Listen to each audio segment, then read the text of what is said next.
Hello friends, Assalamu alaikum wa rahmatullahi wa barakatuh. I'm Akim with you. Today we have a beautiful guest. So we're going to talk with Dr. Ashfaq Ali. He's the Assistant Professor of Political Science at Abdul Ahad Azad Memorial Degree College, Bidna. So we're going to ask him some beautiful questions. So sir, मेरा पहला question आपसे ये है कि जब आपने sir पहली बार start की ये जर्नी टीचिंग की तो आपको बहुत सारी तकलीफ मतलब सर ऑब्स्टिकल्स आए होंगे बीच में, तो आपने कैसे स्टार्ट की ये journey? Actually, if I will focus on the very teaching line, primarily I was not interested in teaching line, but because of the circumstances, I was compelled to opt to it. And first I started the way we obviously start our journey in Kashmir in context of teaching, that is on academic arrangement basis. तो पहले मैंने वही किया कि that I was first brought in Women's College, Degree College, Women's College जो Amy road में. That was my first journey, first setup in teaching line, and I started journey in 2016. Now I was obviously the word you mentioned, so many obstacles were there. That's true because I was belonging to the very modern or contemporary genre, so that was not acceptable to the established structures. So वो problem एक रही हमें कि उन structures को problem हुई मेरी उस modernity, मेरी उस contemporary जो मेरी relevance थी, conservatism में उसको accommodate करना, that was a sort of hurdle जो मुझे पहले आ गया. And besides that I was young and all that, और मैं women's college में पढ़ा रहा था, so the preconceived notions and conservative thinking वो भी एक तरह की hurdle बन गई. That nothing awkward happened, क्योंकि वहाँ पे जो बच्चे थे वो भी मुझसे बड़े सहमत थे, आज भी जुड़े हुए हैं, लेकिन वो कंजर्वेटिज्म का पहला इशू आ गया. तो है पहले स्टेप से ही कुछ कंजर्वेटिव एस्पेक्ट्स थे. Later on after women's college I was teaching in Kashmir university again on academic arrangement basis. तो वहाँ पीजी कोर्स थे, तो वहाँ पे भी प्रॉब्लम्स भी थी, लेकिन उस हद तक नहीं क्योंकि थोड़ा मैच्योर स्टेज है हायर एजुकेशन का. तो दैट वे उतनी हर्डल्स वहाँ पे हुई नहीं, बट या कंजर्वेटिव सेटअप वहाँ पे भी मुझे कहीं ना कहीं प्रॉब्लम कर रहा था, क्योंकि मैं मॉडर्न लाइन पे जा रहा था जो आज के यूथ के लिए बहुत ज़रूरी है एकेडमिक लाइन में, लेकिन वो एक्सेप्टेबल नहीं था. And after that I got permanent placement and my first posting is right here degree college Bemina. Again वही प्रॉब्लम्स जो मैंने एज कंट्रैक्चुअल्स देखी, वही प्रॉब्लम्स फिर से कि कंजर्वेटिज्म यहाँ पे भी है, जो रहा भी है भी, और वो आज था भी एज हर्डल, आज भी है वो as hurdle. So that way problems तो हैं, but essentially from conservative aspect of thing. Okay sir, my next question to you is, like sir, whenever you start teaching, your way of teaching is totally different from others. Like, where from you got this art?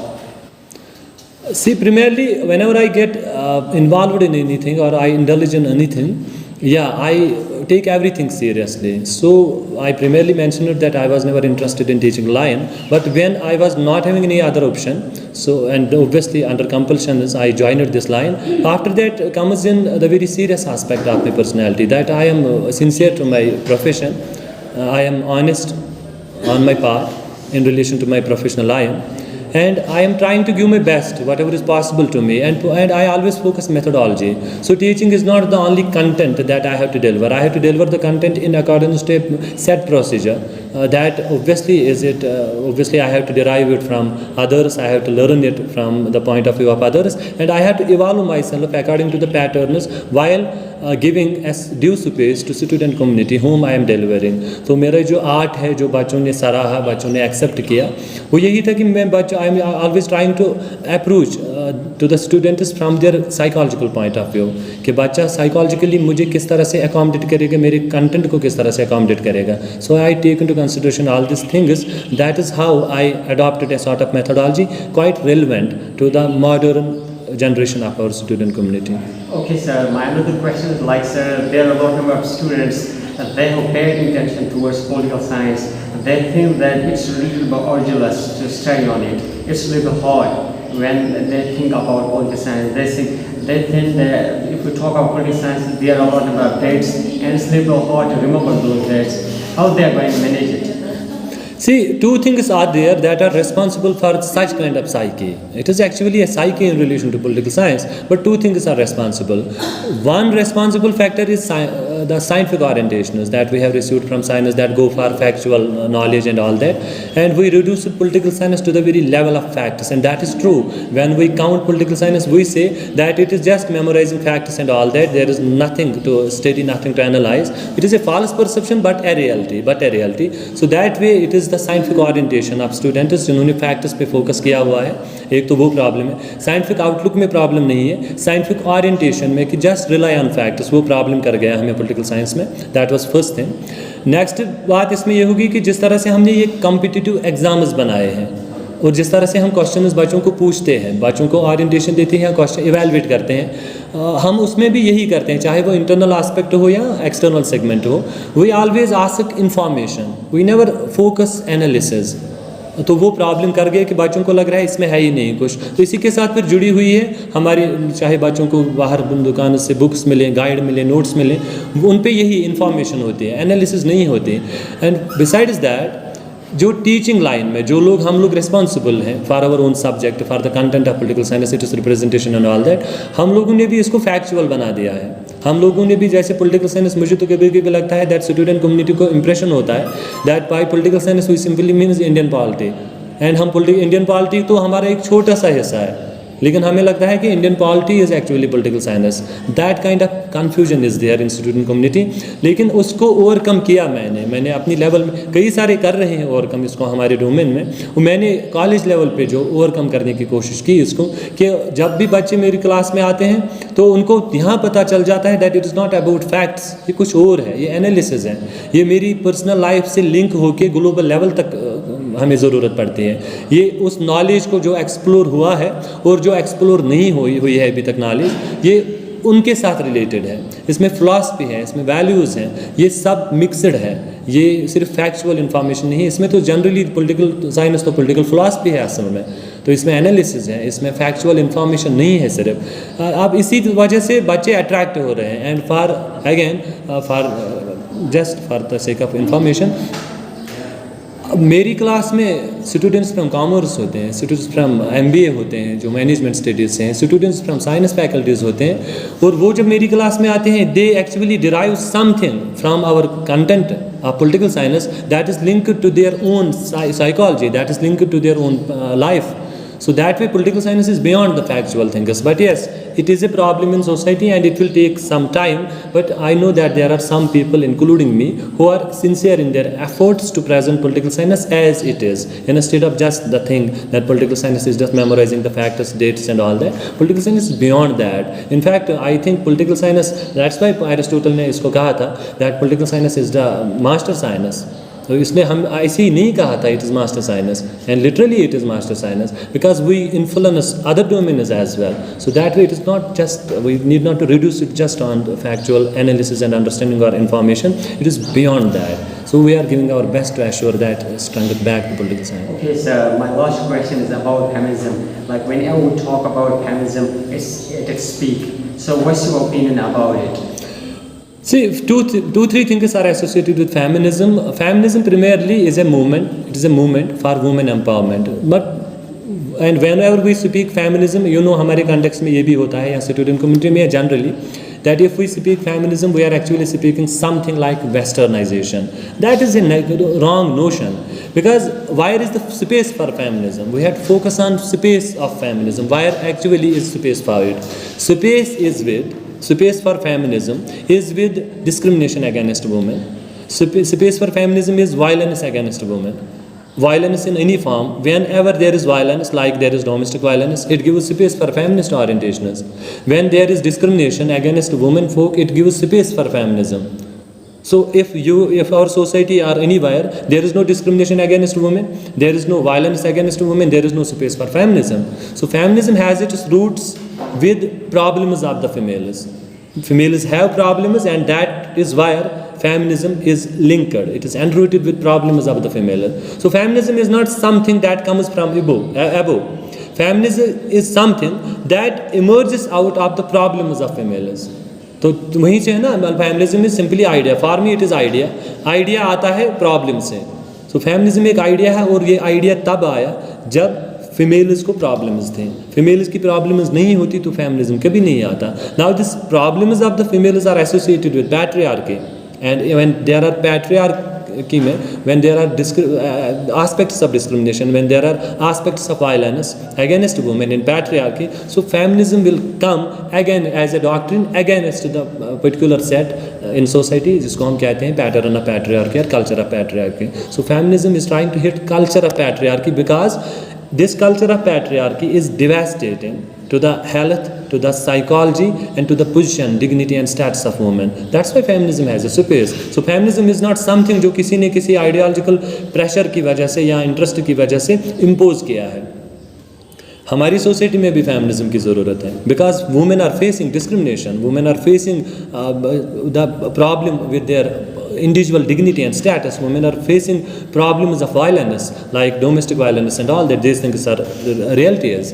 तो अगर हमें feminism नहीं होगा as a political doctrine to understand these problems, adjust these problems and address these problems, अगर हमें feminism की doctrine नहीं मिलेगी तो हम वुमेन के इश्यूज़ को किस तरह से रिड्यूस, इनकी प्रॉब्लम्स को कैसे हम कट साइज कर दें और मिटिगेट कर दें. We can't do it without feminism. It is simply a doctrine to address the issues, to address the problems. So that's my take on feminism. Okay, thanks so much, sir.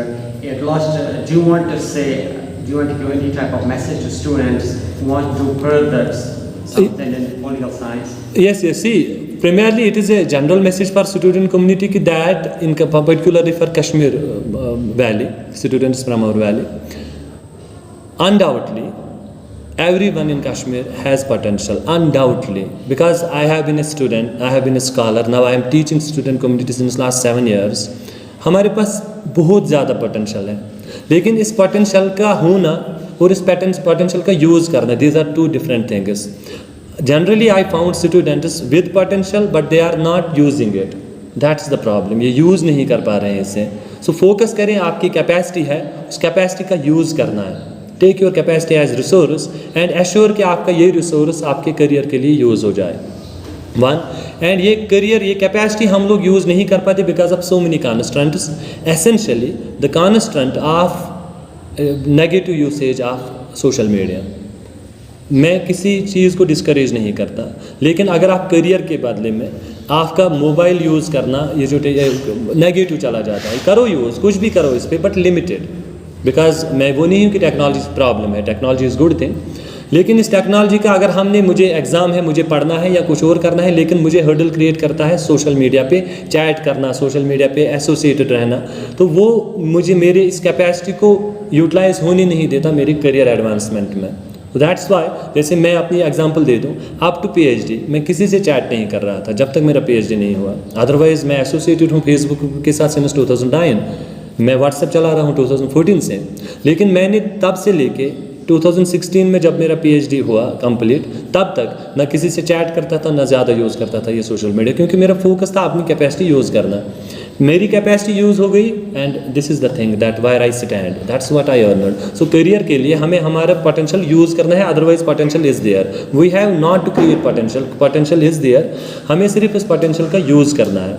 That's where we are lacking, we are missing something that we miss. And दूसरा है कि essentially for political science को पढ़ना बहुत ज़रूरी है. Even though people who are not from political science domain, उनको भी पॉलिटिकल साइंस पढ़ना पड़ेगा, बिकॉज पॉलिटिकल साइंस, जैसे मैंने ये भी कहा, एरिस्टोटल ने ऐसे ही नहीं कहा that political science is master science.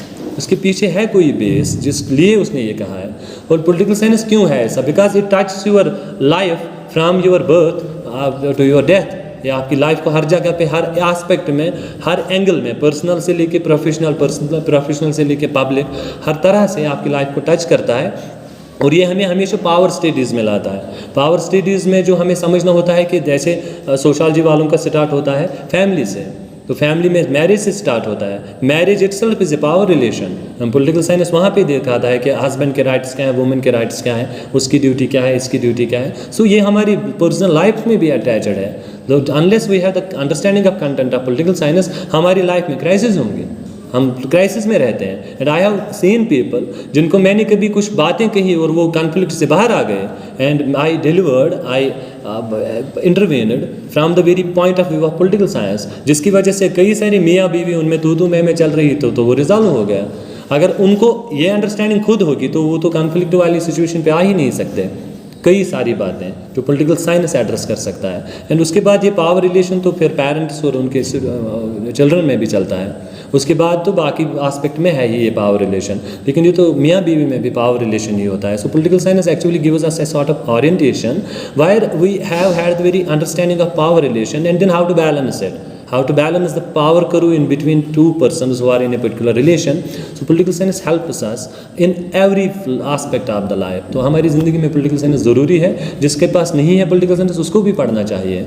And जैसे आप लोग थोड़ा सा यहाँ अगर कॉलेज में देखेंगे, यहाँ पे यही है कि पॉलिटिकल साइंस जब मैं पढ़ाता हूँ तो यहाँ पे बच्चों का इंटरेस्ट उसमें डेवलप हो जाता है, because it is not only the content for the purpose of examination. बच्चा पर्सनल प्रॉब्लम में होता है, साइकोलॉजिकल प्रॉब्लम में होता है, रिलेशनशिप में है तो प्रॉब्लम में है, पेरेंट्स के साथ फैमिली में कोई इश्यू है तो प्रॉब्लम में है। पॉलिटिकल साइंस उसको हर एक चीज़ का इलाज देता है, हर एक चीज़ को समझने की सलाहियत उसमें पैदा कर देता है। So that's why there is significance of political science to even understand your own life, then live your life. So understanding life and living life is actually associated. Both aspects are associated with studies in politics.